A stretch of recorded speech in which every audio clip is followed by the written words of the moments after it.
কতটুকু স্ট্রাগল করতে হয়েছে। হ্যাঁ, আমাকে দেখুন, আমাকে একজন মানুষ হিসেবে আমি যদি বলি, আমাকে আমার জীবনের সামনে এগিয়ে যেতে হবে এবং জীবন কারোর জন্য থেমে থাকে না। হ্যাঁ, আমি যদি বারবার এই আমার ক্ষত স্থান নিয়ে মানুষের কাছে বারবার কথা বলি, তাহলে কিন্তু ওই একই জায়গায় পোক করে করে আমার ক্ষতটা জীবন্ত রাখা হবে। I have to heal, I have to let it go, and I would also request you people to please focus on my work, focus on what we have started. আপু আরেকটা প্রশ্ন ছিল, যদি অন্য কোনো মেয়েরা পড়তো আসলে তার অবস্থাটা কি হতো, আপনি একজন নারী হিসেবে কি বলবেন? যে সিচুয়েশনটা আপনি আমি যে সিচুয়েশনটা ফেস করেছি, আমি যদি সত্যি কথা বলি, আমি একবারের জন্য নিজেকে আমি নারী এমনভাবে চিন্তা করিনি। আমার কাছে মনে হয়েছে আমাকে এই সিচুয়েশনে লড়তে হবে এবং কোনোভাবেই যেন আমাকে হারিয়ে দেওয়া আমার অপর পক্ষে যেন সহজ না হয়, এটাই আমার কাছে মনে হচ্ছে। আমি যদি অন্য নারীও হতাম, অন্য পুরুষও হতাম, আমি একইভাবে বিষয়টাকে হ্যান্ডেল করতাম। এবং আমার কাছে আসলে নারী না, আমার কাছে মনে হচ্ছে বাংলাদেশি হিসেবে আমি কোনো অবস্থানেই কাউকে দেব না এটা প্রমাণ করতে যে বাংলাদেশিরা দুর্বল।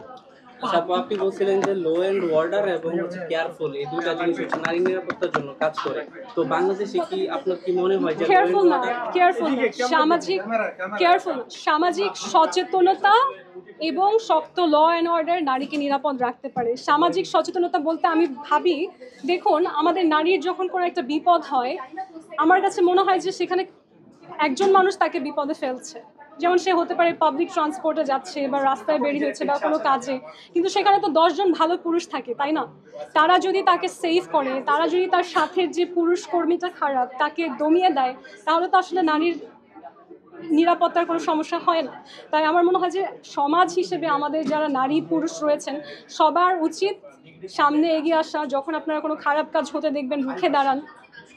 শুধু নারীর বেলায় না, পুরুষের বেলায়ও যখন দেখবেন দুর্বলের উপর অত্যাচার হচ্ছে, আওয়াজ তুলুন। এই সচেতনতাটা যখন হবে, তখন নারী নিরাপদ থাকবে। আপু, বাংলাদেশের লো এন্ড অর্ডার কি আসলে এখন বর্তমানে কেমন নারীদের জন্য? বর্তমানে দর্শন হইতেছে এবং অনেক আন্দোলন হচ্ছে, দর্শন বিরোধী অনেক আন্দোলন হয়েছে। তো এই ব্যাপারে আপনি কি বলবেন? এবং আমরা দেখি নারীদের এভিউজও করা হয়। একটু মিডিলে তাকিয়ে বর্তমানে আমাদের বুঝতে হবে যে আমাদের এই সময়টাতে তো আসলে একটা নির্বাচিত সরকার নেই। তাই এখন তারপর আমাদের অনেক রকম আশা ছিল, সংযত কারণেই ছিল যে অনেক ভালো প্রতিভাবান মানুষদেরকে দিয়ে আমাদের ইন্টারিম গঠিত হয়েছে, কোয়ালিফাইড পিপলকে দিয়ে। আমরা হয়তো তাদের কাছে অনেক এক্সপেকটেশন রেখেছি। তবে বর্তমান ল অ্যান্ড অর্ডারে আপনারা যতটুকু আনসেফ ফিল করছেন, আমার জন্য ব্যাপারটা ততটাই সত্যি। কিন্তু আমি সবসময় বিশ্বাস করি যে নিরাশ হওয়া যাবে না, এবং আমরা যারা সাধারণ মানুষ, কখনোই আমাদের এরকম ফিল করলে হবে না যে এই জায়গাটাতে আমি হার মানবো বা বাংলাদেশে আর থাকতে পারছি না। আমার মনে হয় সাধারণ মানুষ এক হয়ে গেলে যে না, আমাদেরকে ল অ্যান্ড অর্ডার নিরাপত্তা দিতে হবে, তাহলে সবকিছু ঠিক হয়ে যাবে। জানার ছিল সেটা হচ্ছে যে আপনার যে ঘটনা ঘটে গেল, আমরা দেখেছি, সেটা হচ্ছে আপনার এটার পিছনে কোনো লোকের হাত ছিল কি? জি,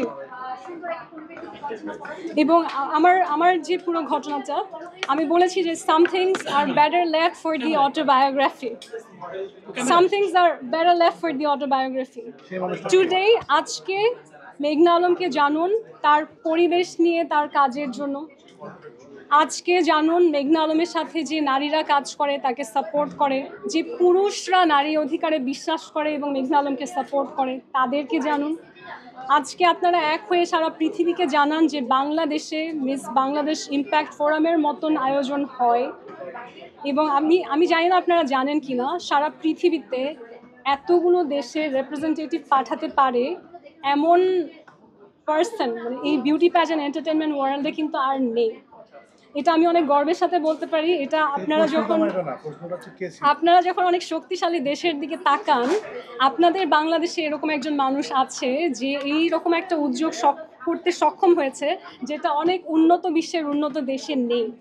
সেই জায়গাটায় ফোকাস করুন। হ্যাঁ।